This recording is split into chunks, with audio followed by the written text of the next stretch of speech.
Hello, everybody. This is Eric Rosenfeld, and this is going to be the recording for the live lesson for week 3.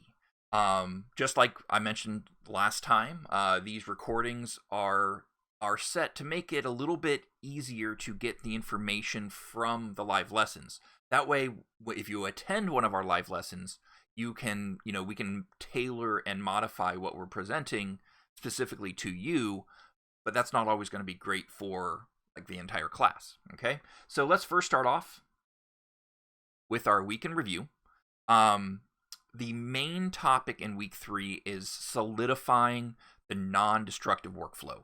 This is critical. This is, essentially using all the layer techniques to help create graphics, to help create design in Photoshop without actually destroying pixels. This is really important for any type of professional workflow.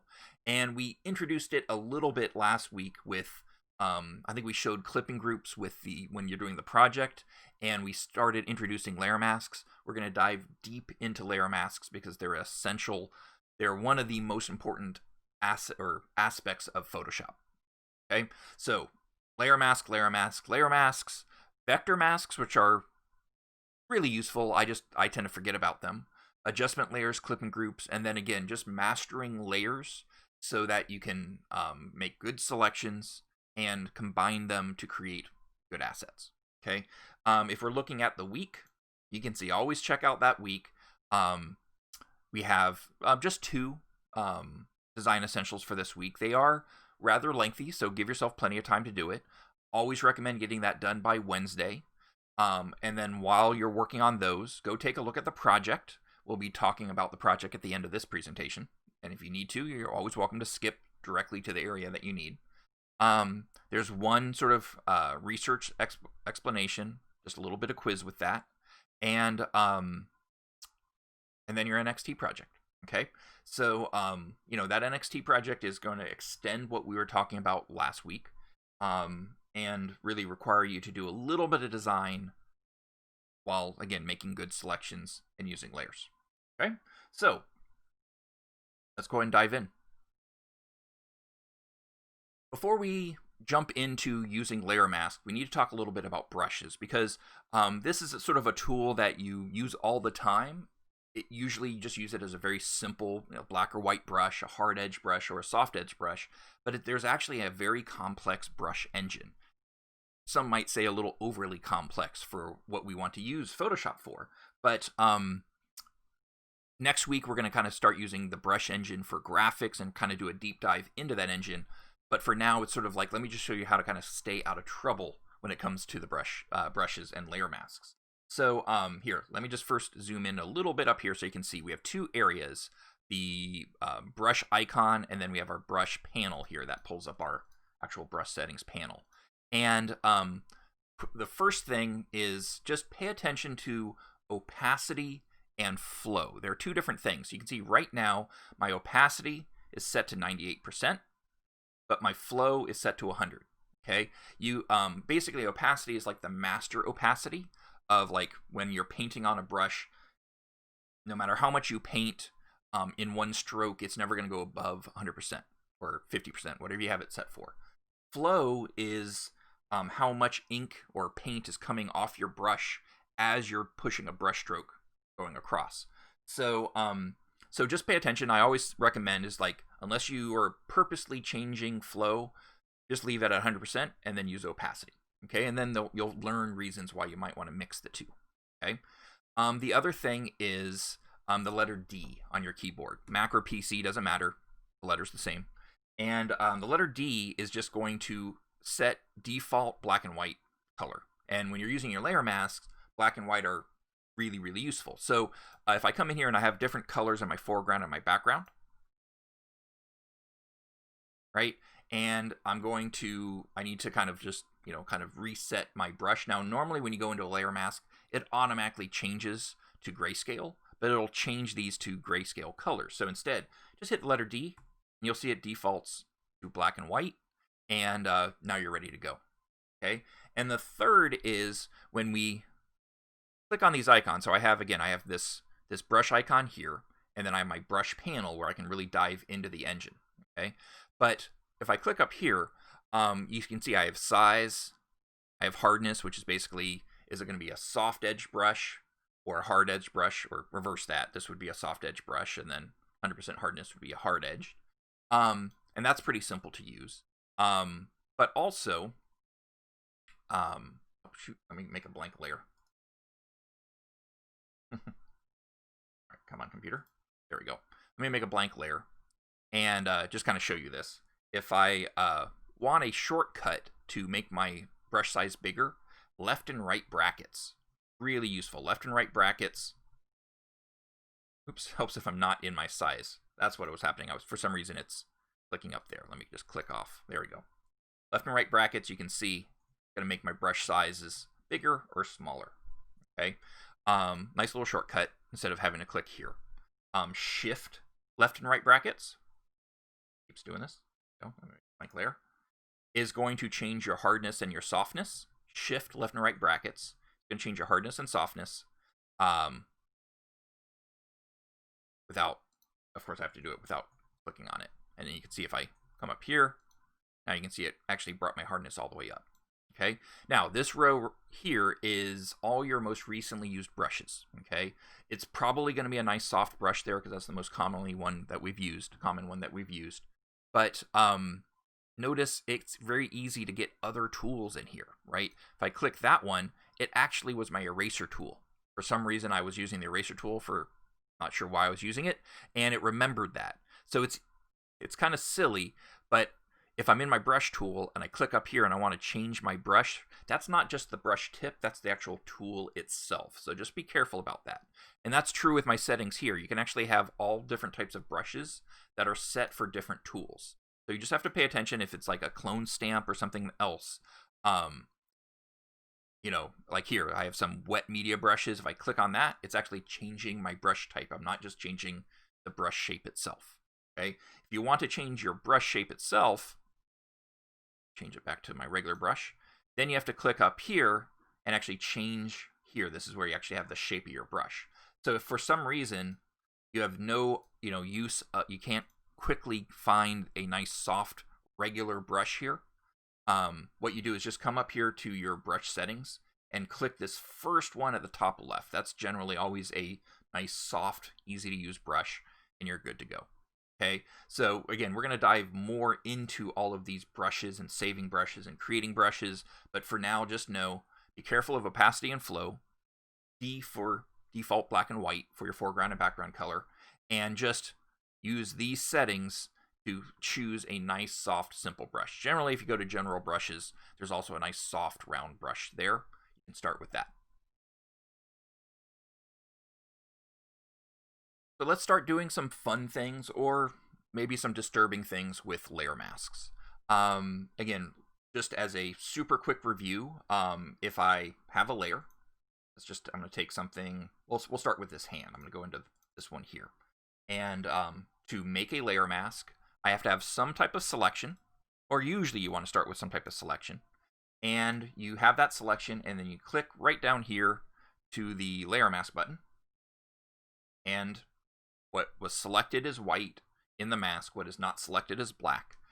You can hit Command D for deselect. I can come in here and make a mask, and we'll give you a default mask. And now I can come in with a soft brush. I hit B for my brush, and I hit D for black and white. Maybe I'll flip to black, and you can paint your transparency this way. But generally, what we were really stressing last week was you pen tool your selection, turn the pen tool path into a selection, turn that selection into a mask, and you're good to go.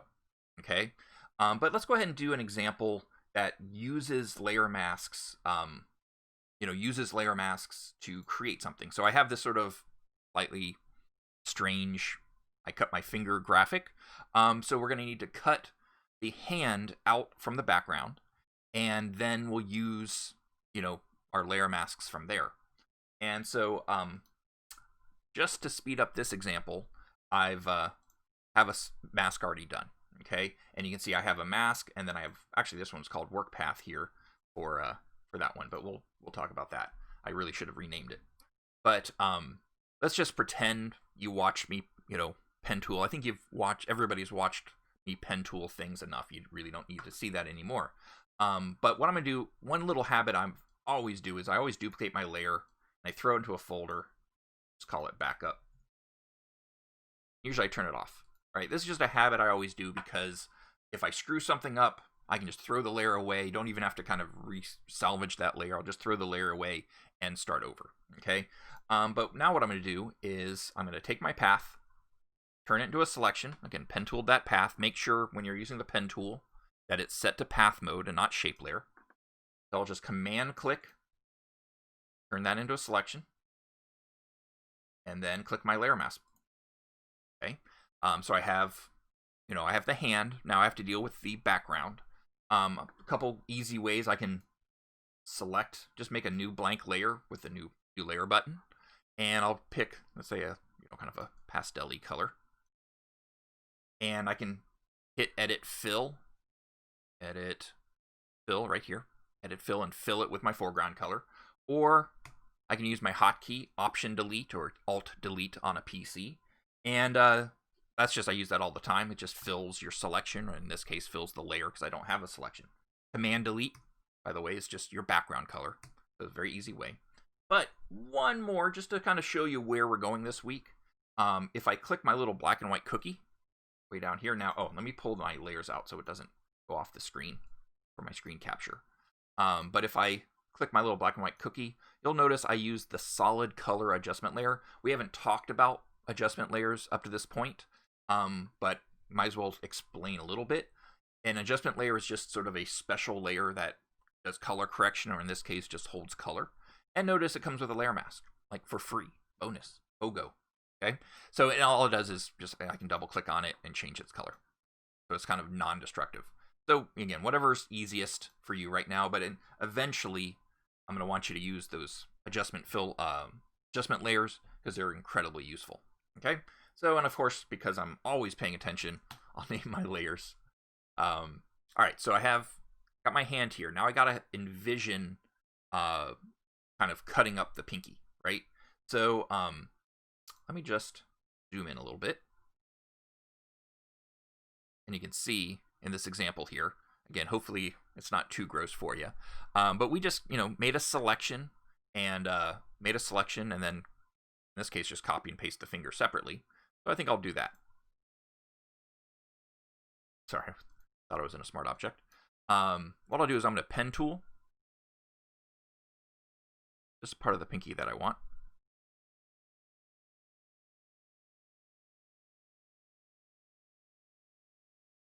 All right, maybe we want it at the joint.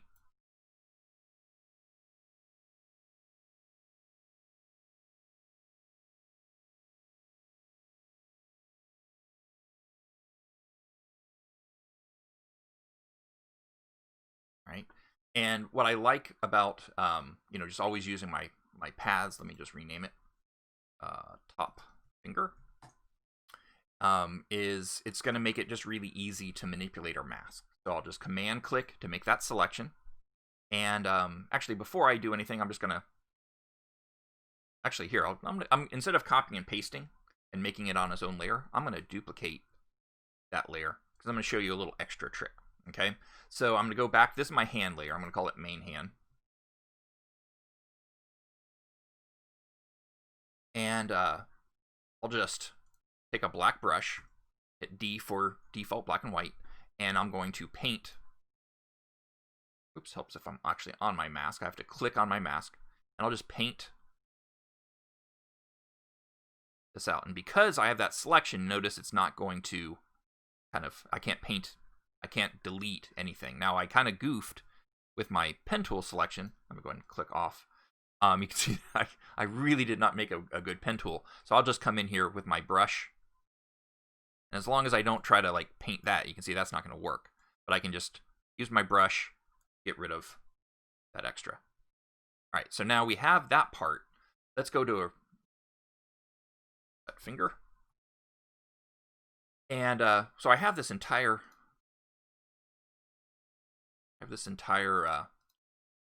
image here. So now what I want is I just sort of want to reverse this. I'm going to command click on my selection, and but I'm going to inverse my selection. select inverse.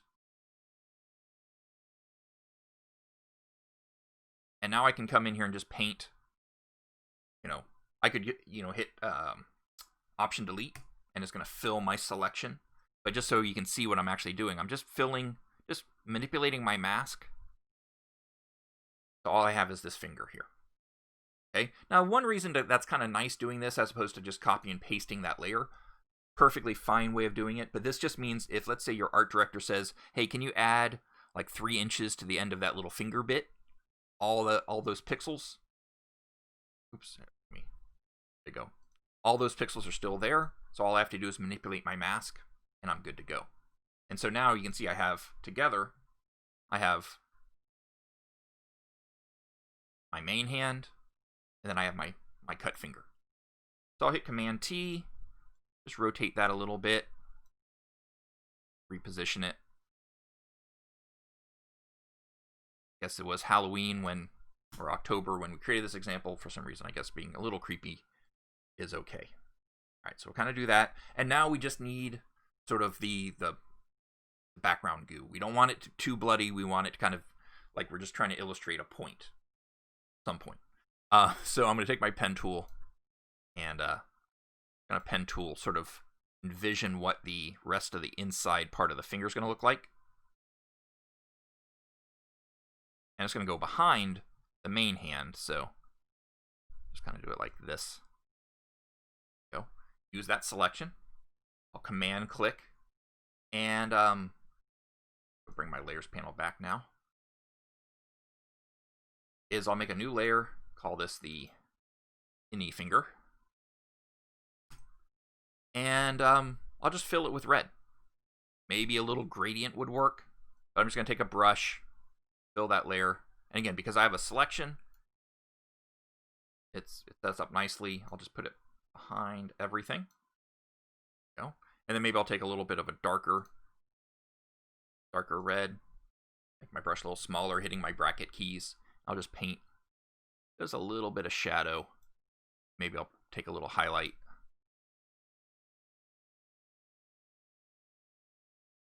Oh, too much. Reduce my opacity. All right, something a little bit like that. And you kind of get the idea. Okay? Again, just using layer masks to manipulate an image. And once you kind of get the idea of using that masks, your sort of ideas and your creativity can really sort of blossom. Let's take a moment and talk about how to determine if a layer mask is good or bad. Like, when you turn in a project and we do a quick look at your selections, how do we know if it's really good or bad? So I created this example here with our toy. I'm going to go into Select and Mask. And I actually have, let me go ahead and turn off this extra info here, okay? Because I kind of, just for this example, you can see I've kind of highlighted where there's a bad edge on this side and a bad edge on this side. And just like last week, remember, you will be judged on the quality of your selection, so it's important that you pay attention to this. So I'm going to turn off my info and just focus on this mask. And sometimes when you have something that just on a checkerboard background or like a white background, you might not notice so much. This one I kind of went a little overboard, but you might not always notice that you have a bad edge, okay? And the easiest way to check is just to zoom in a little bit. First, look at it visually, but also come in here and I'll just hold down Option or Alt on a PC and Option click on my layer mask. When you do that, you actually visualize your mask instead of your normal pixels. And just remember, pure black is transparent. Pure white is opaque, and any other color, any value of gray is going to be partially transparent. Okay, so you can see here, like this, I purposely used, like, I think color range or the magic wand to cut out this image, and you can see it did a really bad job, right? Like that edge here is all craggly, it's rough. There's a couple good parts, but this is obviously, I did not use the pen tool to make the selection. Actually, I think I used the Select and Mask, the artificial intelligence that Photoshop has to kind of make a selection. and it just could not do a good job, right? It might have gotten me in the ballpark, but it didn't do a good job. It kind of bit into his ear, which is kind of unfortunate.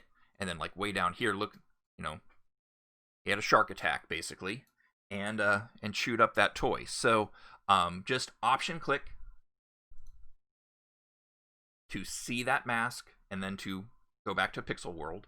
And again, just always pay attention to those masks. Always pay attention to the quality of what you're making. And a good way to do that is option click and inspect that mask. For this next example, we're going to use layer masks to manipulate a texture to place it in with our sort of 3D looking type. Okay, so I'm going to go into this one here called 3D text. And I'll turn off the example, and you can see we have our texture, sort of some type of liquid of some sort, molten lava. And then we have our 3D text. Now this was actually rendered out of a 3D program, but we can actually create this type of stuff in Photoshop fairly easily. And what I want to do is I want to place this texture very quickly, but non-destructively, so I can change my mind and alter things on top of this image. Lots of different ways you can do this, but in this case, I'm actually going to use the Tragic Wand, right? I need a quick selection.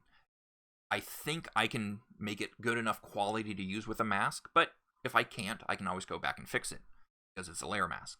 So I'm going to take my Magic Wand, and initially when I click, because the background and the foreground and the letters are similar color, but it has this defined edge. So if I realize my tolerance is too high, so I'll just click and drag on the word tolerance, drag that down really low.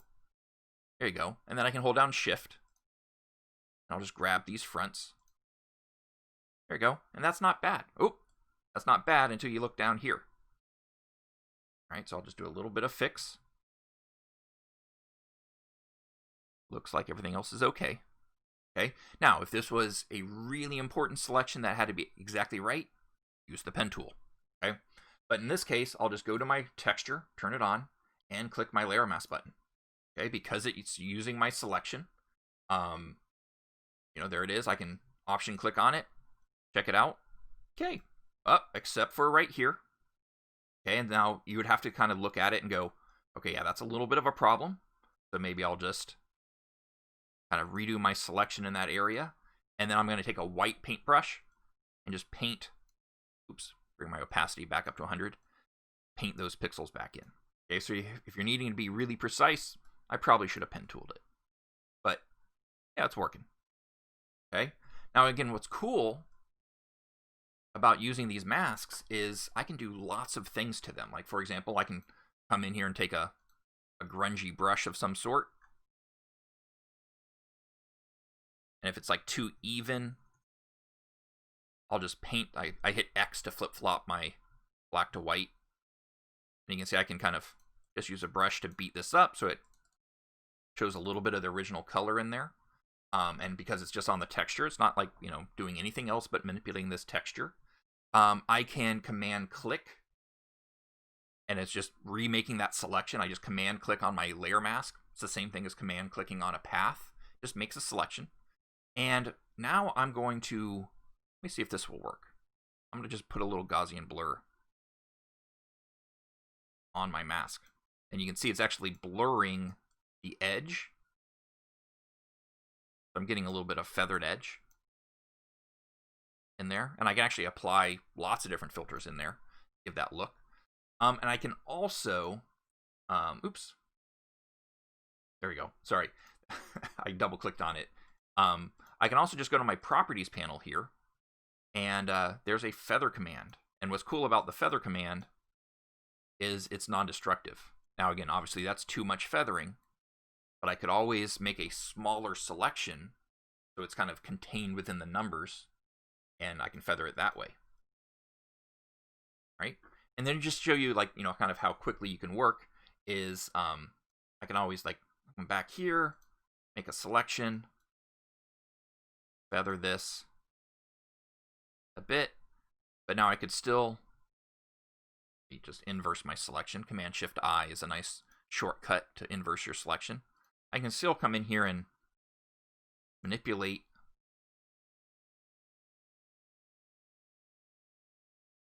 it's not working quite the way I wanted it, but it's getting close. I can kind of manipulate that path so I have like kind of this softer look. I can always still come and use opacity, or I can use blending modes. Get the look that I wanted, all right? So again, using these layer masks to mix layers, really, really, really useful. One more example, and this one's going to be a very practical example. Okay, let's do skin smoothing using layer masks. So I'll go into this one here called Skin Fix, and I even left myself a couple notes here because there's so many different ways you can do skin smoothing. So this is sort of a classic example, and I still use this quite a bit. So I have this image here now. This image has already been doctored quite a bit, right? It's got that very kind of, it was lit well, there's makeup applied, there might have been a decent amount of post-production, but they did, to their credit, they did leave a little bit of those wrinkles in there, and wrinkles kind of make humans look human. When you have that completely wrinkle-free skin is when you're an android, okay? So, but if we needed just to touch that up just a little bit more, what I'll do is just duplicate the layer. The technical term is blur the snot out of it, and then use a layer mask to paint that blur in, okay? Now again, there's smart filters, there's many techniques for this, but I like this way because it's a very sort of, it's a very clear workflow. Okay, so what I'm going to do is I'm going to duplicate my layer. I'll call this one Blurry Skin. And there is a blur specifically set for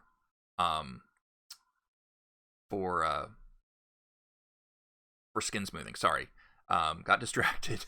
But if I come up here, you can see there is something called Surface Blur, and then there's also Smart Blur. Which one did I use in the example? I honestly can't remember. Oh yeah, I used Smart Blur. Okay, so I'm gonna go up to Filter, Blur, and just go to Smart Blur. It's just a little fancier of a blur option. Oops, let me go grab the right. There we go. Grab the right option. You could use Gaussian blur, if you can get the look you want. This one just gives you a couple threshold options so you don't like accidentally blur her eyeballs too much. Again, you can still do lots of damage with this, but in this case, and it's not going to you can see there, whoa, way too much blurring there. I'm going to bring this down just a little bit, just to get those wrinkles out from underneath their eyes. There we go. Hit OK. It's not going to give you the preview because it's very kind of intensive. So it's going to take a second. There we go. Now, I blurred it, but now it looks like a bad Instagram photo because it's just way too blurry. So this is what I do. I'll hit my layer mask button, right? And nothing happened because I didn't have a selection, and it's pure white. But I'll hit the keys Command-I or Control-I on a PC, and that's the same as going to Image and not layer. Where is it? Invert. Actually, I forgot where Command-I is. Here, when in doubt, go to Help.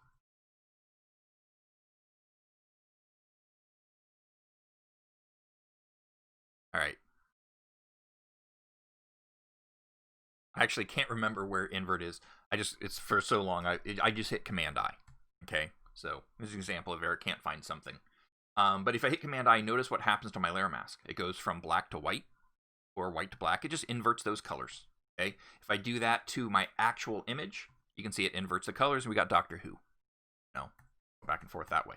Okay. So I'm going to go back to my mask, hit Command-I to invert my mask colors, and then I'll take a brush, but not just any brush. I'll take a decent sized brush, something like that, but I'll bring the opacity way down, and I'll just paint white to bring back those pixels, but I'm going to bring them back very slowly because I'm painting 20% or 19% of the time. You can see it's slowly coming in, and so now I can kind of, like, if I did too much, I'll just paint black and bring back some of those pores. So I'm painting the blur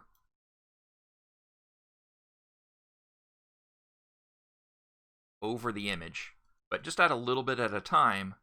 That way I don't damage the image. I can, kind of bring this, and I can still do the overall opacity I just did it. So this is, again, lots of controls using a layer mask and just thinking in layers. Now, when we get into smart filters, you'll see we can do the exact same thing with a smart filter, and it comes with a layer mask for free. It's the same technique. But again, just experiment. You can do this in lots of different ways. You just duplicate the layer, affect that layer some way. I mean, it could even be something as simple as a color change. I could duplicate the layer. Well, I can duplicate the layer, change the color, make a mask, and then paint that color in where I want it. Lots of options. Now, for these next examples, we're talking about clipping groups. And we used clipping groups just briefly during the project to, if you drew a square or some shape and you wanted your image to go inside that square, you would just option click between the two layers and set it up. So we're going to go a little bit further and design some things using clipping groups. Now, use layer masks, you can use clipping groups. Again, there's so many different ways you can do the same thing. I'm going to go into my hoodie example. And, oops, double click too much. And we have our old DAD GRD hoodie there. And, it's made from micro nano carbon fiber and natural compost, of course. And so I want to kind of create this look. I want to take these images and kind of do this microscopic, that's the better pronunciation, of microscopic sort of view of the fibers of our DAD GRD hoodie. Okay, so I have, let me turn off these things. I have my shapes. I have my type set up already. And I just, in this case, I did use shape layers, which are just down here, very much like Vector, kind of like Illustrator, but not quite. But I just make a shape, and up top you can see it has fill and stroke. But you could make a selection and just fill it, and I just need pixels. I need pixels to use in the example, to kind of get it in here. So what I'm going to do is just take my carbon fiber, position it over my first circle, and I'll hold down Option, that's Alt on a PC, Option click between the two, and you can see, there it goes. This image goes inside the image below. Okay. Now, what's kind of interesting is it kind of maintained that stroke. Because it was a shape layer, that black stroke is kind of technically, it's not a generated pixel, so the clipping group didn't clip to that stroke. If I did this, let's say let me just duplicate that circle. And oops, I accidentally put everything in a clipping group. There we go. I'm going to rasterize this one. I'm going to just right click on it and say rasterize. So now this circle here, right here, that one is just all pixels. And I'm going to turn on my carbon fiber layer, and I'll option click between the two. And notice it covered the stroke. And that's because those pixels, like the clipping group, is wherever it's pixelated, it will, not pixelated, wherever there's a pixel, it will reveal your texture or your image above. Okay, so if you wanted then add a stroke to it, you would actually just make another black circle. Back to here, I'll do that. I'll just take my shape layer, I'll fill it with black, turn off the stroke, and I would just, behind everything, hold down Option to kind of drag from a center, but I will just drag it underneath. There we go. Then position it. Maybe scale it down if it's too much of a stroke, but that's how you would kind of use layers to create that stroke. In the example that I'm doing here, because I'm using a shape layer that has a stroke on it, Photoshop doesn't notice that stroke when I'm using a clipping group, and it just keeps it in there. Now, is it worth kind of being sort of so nitty-gritty about why that is? I think so, because at 3 a.m. when you're trying to do something like this and it's not behaving the way you want, that's when the curse words flow, and you kind of have to think through of how Photoshop is behaving to solve those problems, right? So I'll do the same thing. I'll turn on my compost layer. Go. I will drag it on top. I really should have called this bottom circle. And top circle. Right? And I'll just, again, option click between the two. And again, now I can reposition it. If I want to move them both at the same time, I just hold down Shift and Shift click both layers. But a very, very simple way. And then finally, let's say, I didn't plan on this in an example, but I just realized I didn't make these little extra lines. So I'll just take my line tool here, and I'll turn off. Actually, it's weird. The line tool is not really a line; it's a rectangle. So I'm gonna have no stroke, and I'll just turn on. Pick a good color. I'll pick that blue color. And I'll kind of just do it this way.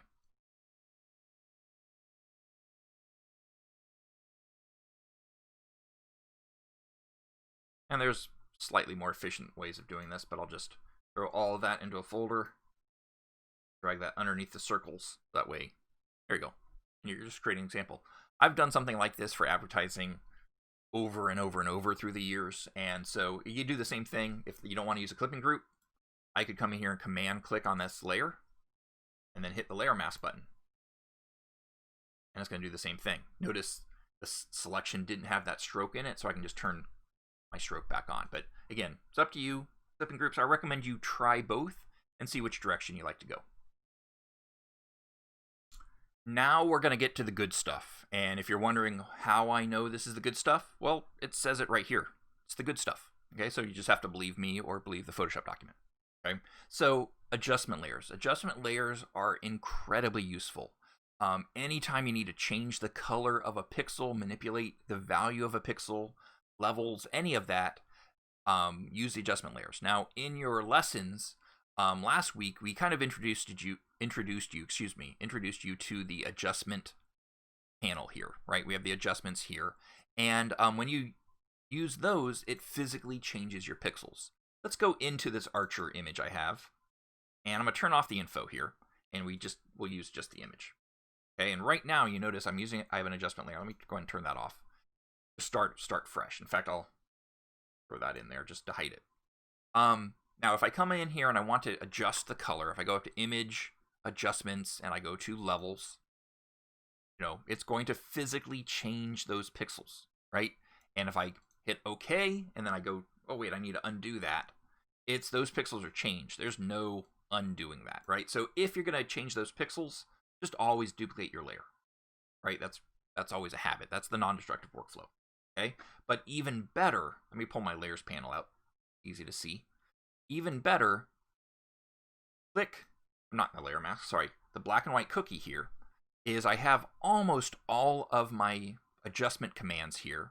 I have levels, I have everything else, and when I do it, when I use it, you can see it makes an adjustment layer, and it comes with a mask for free. That's awesome. And I can adjust, it pulls up my properties panel, I can adjust my levels and control it. And at any time, I can go do other work. At any time, I can come back to my levels, go to my properties panel, and change what I did. So it's completely non-destructive. It's a layer here. I now have opacity, and I have a mask, so if I don't want it to affect the background, I can just kind of paint a little bit of a silhouette. I'm not painting black, I'm painting transparency on my mask. Not the best painting I've done, but you can see I can, I manipulate it, or I can throw that mask away and make a new one. Okay, really, really, really useful. Now, it's even more useful when you need to change the color of something. So, in this example, let me turn that adjustment layer back on. I kind of want to do this sort of half red, half yellow cloak. Okay, and so we're gonna have to take some pretty sophisticated pen tooling here. Thankfully, I've already done this for this example. Of course, we're not going to give you that path. We want you to do that yourself if you're following along. And so if you are doing this example, just pause the video and do the pen tool work. But you can see I have my hood, I have my cape, lower right, I have my path. Oops, I didn't name that one. I'll say it, back of cape. And then I have this little top bit here. I think I got everything. Yep, looks like I got everything. Okay, now I didn't do this all in one path because there was lots of sort of pieces I didn't want to colorize. If I zoom in, there was like this sort of buckle back here, and so I just wanted to select the parts of the coat or cloak that I want to select to manipulate. So I'm going to command click on my hood, And then I'm going to hold down Command Shift, that's Control Shift on a PC, and I'm going to just add to my selection, right? And now, oops, oh, that was my levels, that's why it changed. So now, instead of going up to Image Adjust, I'm going to go to my adjustment layer, my black and white cookie. I'll pick Hue and Saturation, and you can see it made a mask for free for me using that selection. And now I can come up here and click on my adjustment layer and change its color. Really handy. Now, some pixels, some values are easier to change than others. So if it's like a very bright pixel, you might need to saturate a little bit more, or you might need to bring the lightness down so that way you can see the color change. But and then sometimes you can also click Colorize, and it's going to sort of evenly change the color. I actually kind of like the look Colorize used on this one. Let's see. It's about the same because it was such a bright or saturated color already. But yeah, I can pick whatever color I want. In this case, that kind of like teal is kind of nice. And if I want to have it kind of split down the middle, now again, when in doubt, use the pen tool. Check this out. I'm going to take my pen tool, and I'm just going to, if I want it sort of down this seam, I'm going to pen tool along this seam, and then just make a really rough pen shape here. You can see if I command click on it now, that area is selected. And, oops, and now I can just take a black paintbrush, go to my mask, and you can see because I have that selection, it's not going to paint past that edge. I can just very quickly, now it's just on half of it. All right, so again, what's so great about those layer masks is, you're using the pen tool shapes, you're using everything else, but you can still come back at any point and change your mind. And even better, if your art director then says, well, you know what, actually I don't like that sort of half and half thing, just turn the whole thing blue.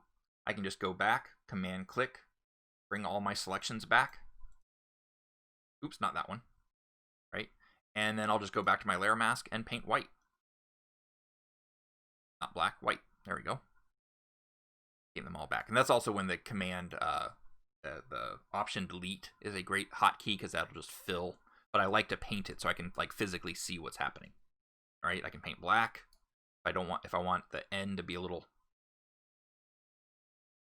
reddish, do something like that. Okay.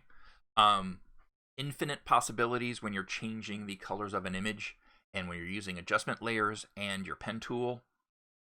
It's kind of awesome.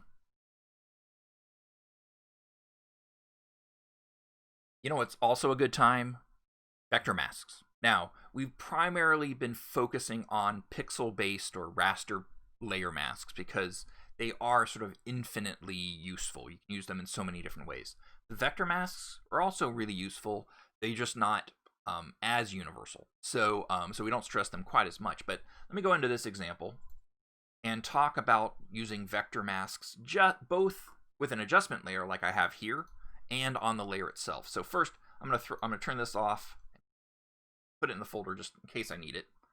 And let's just first talking about making a vector mask. So if let's say, have a very well-drawn path here, and if I have it selected, now in this case, I'm not going to command click on it. I don't want the selection. I actually want the path for one. So I have my path selected. And if I go to my layer menu, you can see all the way down, I have vector mask. And now I have an option. Reveal all, start with a blank mask, hide all, or even better, current path, right? So I'll select current path, and you can see when I did this, it made a layer mask, and it's controlled by these paths. So I can come up here with my direct select tool. I hit the letter A, just like in Illustrator, to bring up my direct select tool. And I can manipulate my mask. You can see it's just changing the path is going to change the mask. Okay, now obviously I would want to duplicate the layer before I do something like this. But what's great is I can then throw the mask away. Say okay. And I'm good to go. Okay, now another thing you can do is a little shortcut. If I have my path selected, if I hit my layer mask button and I hit it again, it'll then make the layer mask. So the layer mask button down at the bottom, the first time it'll always make a raster layer mask, but if you click it a second time and you have a path selected, bam, nice little shortcut. Okay, now in this case, I don't want to use it on the layer. I want to use it on the adjustment layer. So I'm going to add an adjustment layer. Before I do anything else, I'll just hit hue and saturation. Maybe I'll adjust the color so you can see, it's affecting everything, right? And then I'll just go into my paths, select the mask, right? So everything is selected, select the path, that's the better word. And then I'll just click my layer mask button again. In fact, let me pull my panel up so you can see it a little better. So I'll click right here, bam. All right, clicking that second time. Or you can come up to layer, vector mask, current path, do the same thing. And now you can see I have a layer mask, which I can still use. So I can now combine a raster layer mask and a vector mask. And let's say we kind of goofed. I'm sure there's a place I goofed on this. Dang it, it's pretty good. Maybe right here. Let's just pretend it's worse than it is. So I'll select my path, and I can, let's just say if it was, let's say I missed that area. I can now adjust that path. Go down to the bottom. There we go. See? Oh man, how unsightly. What was I thinking? So I'll just take my pen tool, adjust those curves, add more points if I need to, and I'm good to go. Now, again, you just have to make sure you remember you can click on the vector mask, and now you're in vector mask world.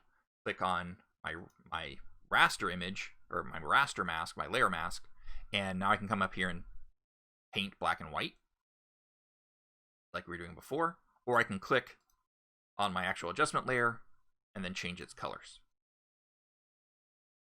All right, changing the colors of cloaks for some reason is always a good time. All right, so enjoy. Now it's time to talk about your next project. There's videos really going step by step through the actual project. So this is going to be, again, a nice overview, and I'll point out some specific things that we always really want you to pay attention to. So as always, check FSO for the specific requirements. Right now, as of making this video, it's 11 by 17 inches, 240 pixels per inch. You always want to start with a new document to make sure the images are correct, and then you'll just want to make sure you have all the information that's provided. Quick little note: when you're given a logo, right? We're giving you the Full Sail logo, we're giving you the NXT logo. You need to ask yourself: do you have permission to change the brand of a giant billion-dollar company like WWE? Right? Usually the answer is no, unless you're in charge of the whole thing, right?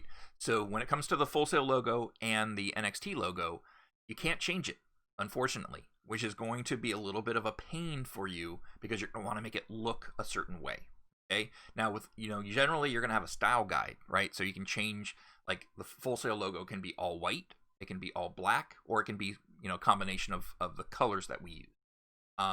So you're welcome to make the Full Sail logo all white or all black, but the NXT logo needs to be all the same, okay? And so you just want to make sure you also use the Adobe fonts. There's thousands of Adobe fonts, and it just makes it easier for us so you don't have to rasterize your type. And then always pay attention to the naming conventions. And again, remember, if something's different in this video than what's on FSO, always trust FSO, okay? So, we have an example here. And I've kind of pointed out sort of parts that you're going to be doing. Now, you don't copy this example. In fact, we don't give you this wrestler. So every image is going to require a different type of layout. So you're going to choose the wrestler. We give you some assets as well. And but you're going to have, I recommend having some type of title. We didn't stress it as a requirement, so it's optional. But have fun with this. In this case, I picked the Full Sail SmackDown. You're going to cut out the wrestler, right? You're going to have the wrestler's name featured in some way. Now, you could have the wrestler's name up top, like it's if you want to promote the wrestler more than the event, you can just put the wrestler's name up top. That would be fine. In my case, I wanted to say Full Sail SmackDown for some reason, so I put featuring bad font down here. Again, you're not going to change the NXT logo or the Full Sail logo, even though technically you can make it all white or all black. And then informational type. Now, what you really want to think about is hierarchy. Hierarchy is a kind of a term I think we mentioned way back in design and art theory. But what's important and what's not? What's important visually to give it the most weight, and then what's important just practically. So, for example, the date, the location, the address, all the informational type down here, it's really important, but it's not as important visually that it's going to be there. So it's really important that it's legible, but it does not need to have the same hierarchy, the same weight and importantness. I almost made up a word there. Importance, that's it, of all your other graphics. So you just want to, kind of when you're doing your thumbnail sketches for this, sort of start sketching little boxes. Where's your information go? Where's your type going to go? The other thing is you want to pay attention to alignment and your margins. So don't push anything. In fact, here, let me go into this example here. Don't push. If I select, go find that type. Hold on. There you go. This type here, you don't want to push it up to the edge, right? That's a general no-no. Like sometimes we might purposely have something off the edge, but you never want something right up to the edge. That just makes everything looks compressed, and it can get cut off when it goes to printing. So there's a practical reason and a design reason for that. So you want to kind of bring everything in, and 11 by 17 is kind of a skinnier poster format, so you're gonna have to kind of work on that.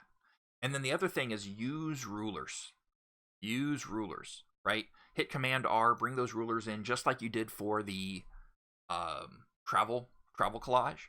Use those rulers, because there's like, if you have elements, aligning those elements will just give a sense of order. And then when you kind of break that alignment, and I'm breaking this alignment with his elbow, and notice I have this elbow kind of off the screen because I kind of like it like he's so big he doesn't fit on the page, and he's, I don't want him perfectly aligned here. That would look a little weird.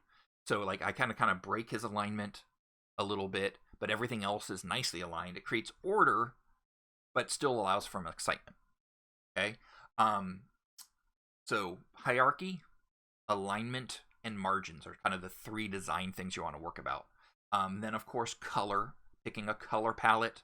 You're gonna have a whole class coming up called Color Theory. We're gonna really talk about the use of color, but creating a color palette of 2 or 3 colors and kind of sticking to them really helps. Obviously, the NXT logo is pure yellow, so you might need to incorporate that as a logo. In this case, the Full Sail logo, there's not much you can do about those colors being radically different, so I kind of just chose to ignore that orange because it's just sort of out of place. I really probably should have used a pure white version there. Again, use this, like the reason we choose this WWE, besides they're a really great company to work with